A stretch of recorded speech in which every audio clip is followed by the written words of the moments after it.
নমস্কার।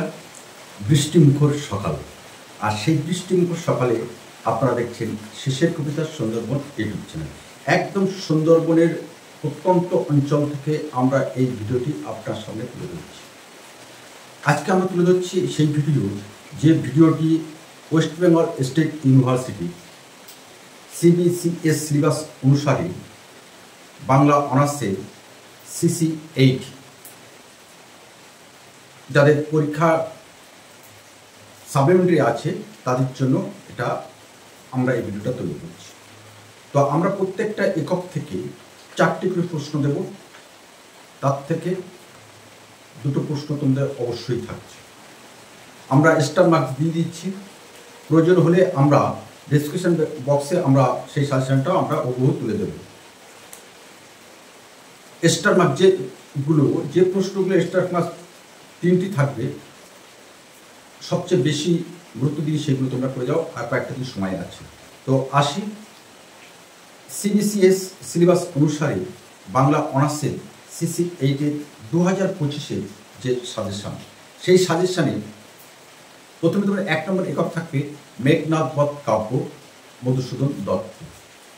1 নম্বরের যে প্রশ্নটা তোমাদের আসবে, মেঘনাদ বধ কাব্যের প্রথম এবং ষষ্ঠ স্বর্গের নামকরণের সার্থকতা বিচার করো। আবার বলছি, মেঘনাদ বধ কাব্যের প্রথম এবং ষষ্ঠ স্বর্গের নামকরণের সার্থকতা বিচার করো। 3 স্টার। 2 নম্বর প্রশ্ন, মেঘনাদ বধ কাব্যের নায়ক কে? এ বিষয়ে তোমার সুচিন্তিত মতামত আলোচনা করো। মেঘনাদ বধ কাব্যের নায়ক কে? এ বিষয়ে তোমাদের সুচিন্তিত মতামত ব্যক্ত করো। আবার 3 স্টার। প্রাচীন মহাকাব্যকে উৎস হিসেবে গ্রহণ করলেও 19 শতকীয় নবজাগরণের চেতনায় মেঘনাদ বধ কাব্য উজ্জ্বল। প্রথম স্বর্গ এবং ষষ্ঠ স্বর্গ অবলম্বনে এই মন্তব্যটি বিচার করো। অর্থাৎ তোমাদের এবছরে প্রথম এবং ষষ্ঠ স্বর্গ কিন্তু ভেরি ইম্পর্টেন্ট। যে প্রশ্নটা তোমরা দেখে যাবে 2 স্টার।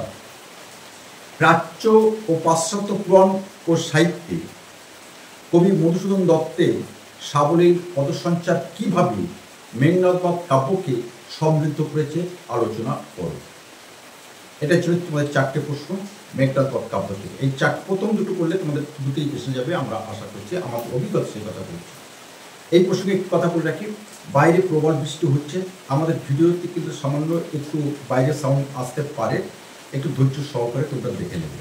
প্রবল বৃষ্টি হচ্ছে, সেই বৃষ্টির মধ্যে আমরা আমাদের পাঠ কেন্দ্রে আমরা এই ভিডিওটা তৈরি করছি। একক 2 সঞ্চয়িতা, রবীন্দ্রনাথ ঠাকুর। এখানে 3 স্টার। ভারততীর্থ কবিতায় রবীন্দ্রনাথের দেশ ভাবনার যে অভিব্যক্তি প্রকাশিত হয়েছে তা বিশ্লেষণ করো। খুব ইম্পর্টেন্ট ভারততীর্থ কবিতা। ভারততীর্থ কবিতায় রবীন্দ্রনাথের দেশ ভাবনার যে অভিব্যক্তি প্রকাশিত হয়েছে তা বিশ্লেষণ করো। আবার 3 স্টার। তুমি বৃক্ষ আদি প্রাণ। আমাদের যে ওয়েবসাইট আছে সেখানে প্রশ্ন দেওয়া আছে। তুমি বৃক্ষ আদি প্রাণ, এই উচ্চারণ রবীন্দ্রনাথের কোন কবিতায় আছে? বৃক্ষকে যুগ যুগান্তরের প্রতিনিধি হিসেবে এই কবিতায় যেভাবে আখ্যায়িত করা হয়েছে তা আলোচনা করো। এবার যে 2টো প্রশ্ন তোমরা দেখে যাবে, ওই 2টো প্রশ্ন কিন্তু আমরা 3 স্টার দিয়ে দিয়েছি। এবার যে বাকি 2টো প্রশ্ন তোমরা 2 স্টার দিয়েছি, তোমরা দেখে যাবে। রবীন্দ্রনাথ ঠাকুরের মানসী কাব্যের মেঘদূত কবিতাটি, রবীন্দ্রনাথ ঠাকুরের মানসী কাব্যের মেঘদূত কবিতাটি কালিদাসের মেঘদূত কাব্যের নবভাষ্য। আলোচনা করুন। নেক্সট, সাম্রাজ্যবাদীরা মানব ইতিহাস রচনা করেন না। সাম্রাজ্যবাদীরা মানব ইতিহাস রচনা করেন না, করে কর্মমুখর চলমান জনতা। ওরা কাজ করে কবিতায়। রবীন্দ্রনাথ ঠাকুর কিভাবে এই সত্যে উপনীত হয়েছেন আলোচনা করো। একক 3, জীবনানন্দ দাশের শ্রেষ্ঠ কবিতা। এখানে 10টি কবিতা আছে। প্রথম যে প্রশ্নটা খুবই ইম্পর্টেন্ট, 3 স্টার্স। জীবনানন্দ দাশের সুচেতনা কবিতাটি অবলম্বন করে দেখা উচিত গভীর আশাবাদ এবং জন্মান্তরবাদ কিভাবে এই কবিতায় প্রতিফলিত হয়েছে তা আলোচনা করব। বনলতা সেন কবিতা অবলম্বনে কবি প্রেম চেতনার গুরু স্বরূপ পর্যালোচনা করব। খুবই ইম্পর্টেন্ট, সুচেতনা কবিতা এবং বনলতা সেন, এটা কিন্তু দুটোই কিন্তু 3 স্টার। আর যে প্রশ্ন দুটো তোমরা দেখে যাবে, আবার আসিব ফিরে কবিতায় কবির ফিরে আসার আকাঙ্ক্ষা কিভাবে তা পুরুপ লাভ করেছে আলোচনা করো। নেক্সট, জীবনানন্দ দাশের রূপসী বাংলা কাব্যগ্রন্থে কবিতাগুলিতে অঙ্কিত হয়েছে চিরন্তন বাংলার চেনা মুখের প্রতিকৃতি। জীবনানন্দ দাশের রূপসী বাংলা কাব্যগ্রন্থে কবিতাগুলিতে চিত্রিত হয়েছে বা অঙ্কিত হয়েছে চিরন্তন বাংলার চেনা প্রতিকৃতি, মুখের প্রতিকৃতি আলোচনা করব। একক 4। একক 4-এর আগে আলোচনা করার আগে একটা কথা বলে রাখি, আমি তোমাদেরকে এই চ্যানেলটি সাবস্ক্রাইব করার কথা কখনই বলবো না। তোমাদের যদি বিবেচনা থাকে, তোমাদের যদি শুভবুদ্ধি জাগ্রত হয়, তোমরা যদি মনে করো এই শিশির কবিতা সুন্দরবন ইউটিউব চ্যানেলটি আমাদের পাশে আছে, তারপরে ডিসিশন নেবে তুমি কি করবে।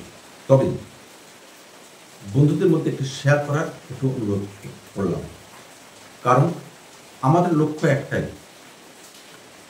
অগণিত ছাত্রছাত্রীদের মধ্যে আমরা শিশির কবিতা পাঠকেন্দ্র এবং আমাদের শিশির কবিতা সুন্দরবন ইউটিউব চ্যানেলের যে কর্মকাণ্ড প্রতিদিনের, সেই কর্মকাণ্ড বিশ্ববাসীকে আমরা তুলে ধরতে চাই। আর এই তুলে ধরার একমাত্র কাণ্ডেরই তুমি বা আমার অনেক বন্ধু আছেন তারাই। সুতরাং please share to your friends and your relatives. একক 4। একক 4-এ আমাদের বলছে একালের কবিতা সঞ্চয়ন। এখানে অনেকগুলো কবিতা তোমাদের পড়তে হবে, বিশেষ 10টি কবিতা তোমাদের পড়তে হতো। প্রথম যে কবিতাটা তোমাদের এবছরের জন্য আমরা 3 স্টার্স দিয়েছি, সে কবিতাটা হলো যেতে পারি কিন্তু কেন যাব। যেতে পারি কিন্তু কেন যাব। কবিতাটির মূল ভাব বিশ্লেষণ করে কবিতাটির বিষণ্ণ আবহে উর্ধে যে আশাবাদ ধ্বনিত হয়েছে তা আলোচনা করো। অর্থাৎ যেতে পারি কিন্তু যাব কেন, এই কবিতায় কবির যে আশাবাদ প্রতিফলিত হয়েছে তা আলোচনা করো। 2 নম্বর, ভেরি ভেরি ইম্পর্টেন্ট, মালতীবালা বালিকা বিদ্যালয়। কবিতায় এক সাধারণ মেয়ের ট্র্যাজিক ভালোবাসার যে স্মৃতি রোমন্থন হয়েছে তার স্বরূপ আলোচনা করো।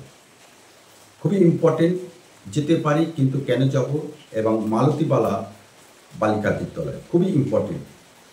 নেক্সট যে প্রশ্নটা আমরা রেখেছি দেখে দেওয়ার জন্যে 2 স্টার্স। যযাতি কবিতায় পুরাণ প্রসঙ্গকে কবি সুধীন্দ্রনাথ দত্ত কিভাবে আধুনিক যুগে তাৎপর্য উন্নীত করেছেন তা বুঝিয়ে দাও। সর্বশেষ আমাদের প্রশ্ন, এই প্রশ্নটা আমরা 3 স্টার্স দিয়ে রেখেছি। একালের কবিতা সঞ্চয়ন থেকে সর্বশেষ প্রশ্ন, বাবরের প্রার্থনা। বাবরের প্রার্থনা কবিতায় ইতিহাসের প্রচ্ছদে সমকালীন জীবন সত্য কীভাবে প্রতিফলিত হয়েছে কবিতাটি অবলম্বনে তা আলোচনা করো। এটাই ছিল আমাদের 2024 সালে যারা CC10-এ অকৃতকার্য হয়েছে 2025 সালে পরীক্ষা দেওয়ার জন্য, তাদের কাছে এই প্রশ্নগুলি খুবই গুরুত্বপূর্ণ।